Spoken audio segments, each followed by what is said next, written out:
Au nom du Père et du Fils et du Saint-Esprit. Amen. Lecture du livre des Actes des Apôtres, chapitre 9, des versets 31 à 42.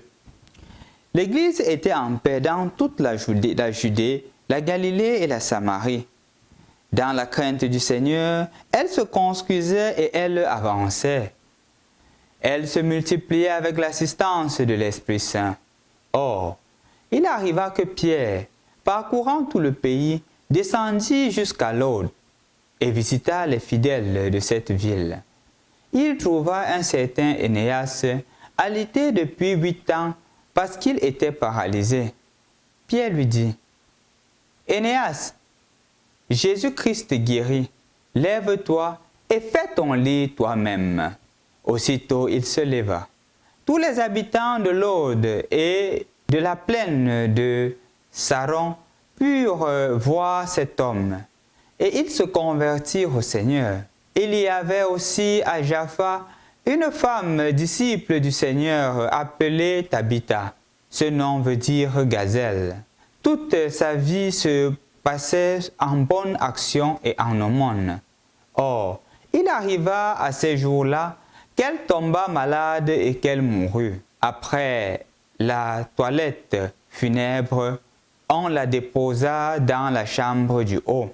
Comme l'hôte est près de Jaffa, les disciples, apprenant que Pierre s'y trouvait, lui envoyèrent 2 hommes avec cet appel.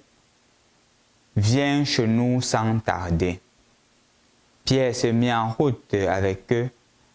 À son arrivée, il le fit monter à la chambre du haut où il trouva toutes les veuves en larmes. Elles lui montrèrent les tuniques et les manteaux que Tabitha faisait quand elle était encore avec elle. Pierre fit sortir tout le monde, se mit à genoux et pria. Puis, il se tourna vers le corps et il dit, « Tabitha, lève-toi. » Elle ouvrit les yeux et, voyant Pierre, elle se redressa et s'assit. Pierre, lui donnant la main, la fit se lever. Puis, il appela les fidèles et les veuves et la leur présenta vivante. Toute la ville de Jaffa en fut informée et beaucoup crurent au Seigneur. Bonjour chers frères et sœurs dans le Christ. Rendu au samedi de la 3e semaine du temps de Pâques, ce samedi qui clôt justement cette 3e semaine, nous sommes appelés à approfondir justement l'action de l'Esprit Saint dans la vie des apôtres.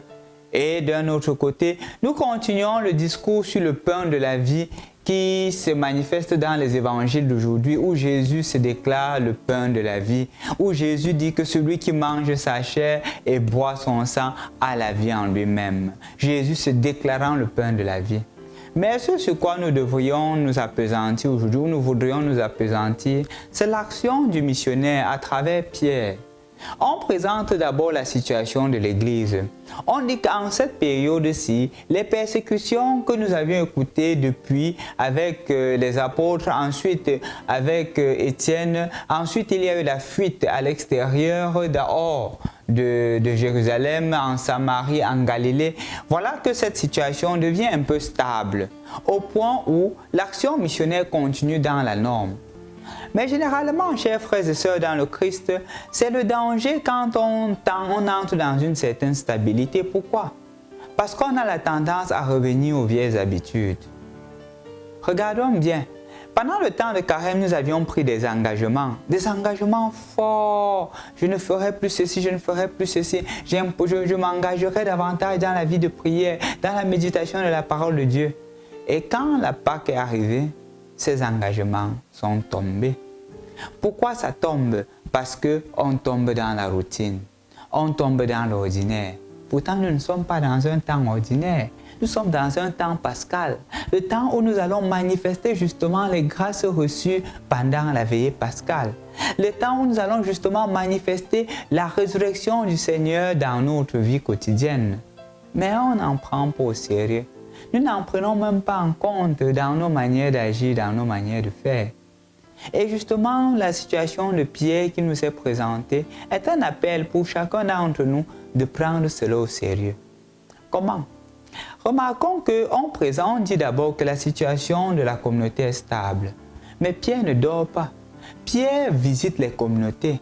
Il fait une visite pastorale pour voir si l'action de l'Esprit Saint, si la communauté ne s'est pas endormie, il joue le rôle de leader pour encourager ses frères à rester fermes dans la foi.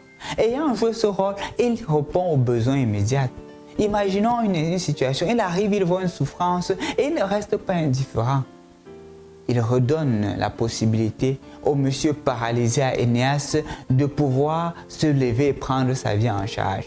Quand il arrive chez Tabitha, on lui dit « Regarde Tabitha, elle est décédée. » Il dit « Non Tabitha, ton travail n'est pas fini. » C'est ça le rôle de celui-là qui se laisse toucher par la résurrection du Seigneur. Il utilise justement les dons qui lui sont donnés pour faire des miracles. Comment faisons-nous des miracles? En étant aussi proches de ceux qui sont dans le besoin. C'est un miracle que nous faisons. En aidant ceux qui ont besoin de nous. C'est un miracle que nous faisons. Chers frères et sœurs dans le Christ, aujourd'hui encore le Seigneur t'appelle. Il voudrait que tu fasses aussi des miracles. Le premier miracle que tu dois faire, c'est d'imiter justement Saint Pierre dans l'humilité. Regardez que Saint Pierre est le pape de l'Église. Mais ce sont des gens, les communautés qui l'appellent, viens sans tarder. Il ne dit pas qu'un homme de ma carrure peut se déplacer. C'est qui? Qui es-tu pour m'appeler? Non. Il s'abaisse et il va. Parce qu'il sait que partout où on l'appelle, c'est Dieu qui l'appelle. Je crois que chacun de nous a aussi besoin de cela. Cette humilité, cette forte dose d'humilité qui manifeste la résurrection.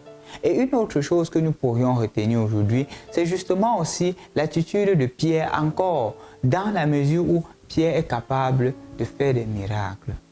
Pierre est capable de dire « Lève-toi, dresse ton lit toi-même ». Pierre est capable de dire à Tabitha « Lève-toi ». Nous aussi, nous sommes capables de relever les gens dans leur situation. Quand quelqu'un n'est pas dans la capacité d'aller au travail parce qu'il manque d'argent, je suis capable de lui donner de l'argent pour le transport. Quand quelqu'un est dans une situation de deuil, je suis capable d'être sensible à sa situation. Quand quelqu'un me pose un problème, je suis capable de m'agenouiller pour prier comme Pierre a prié pour Tabitha. Là, le miracle se produit. Parfois, comme dit Anthony de Mello, et c'est ce qui m'habite, non, et c'est la peur que j'ai.